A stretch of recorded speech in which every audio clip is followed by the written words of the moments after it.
Mano piligriminės istorijos. Nuo ko prasideda piligrimo kelias? Piligrimo kelias prasideda nuo piligrimo paso.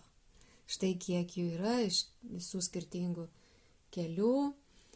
Piligrimų pasas reikalingas tam, kad patvirtinti, kad tu esi piligrimas ir eini savo pasirinktą maršrutą. Piligrimų pase kiekvieną dieną turi atsižymėti arba nakvynės namuose, vadinamuose albergose, arba kavinėse, tiesiog kur užeini ir kur gauni štampą, atsižymi, kad tu eini šituo maršrutu ir kiekvieną dieną tai matosi tavo pase piligrimų. Į nakvynės namus be šito paso neįleidžia. Tada nakvoja arba viešbučiuose, arba hosteliuose, o kad būt nakvoti albergose, reikalingas piligrimų pasas toks.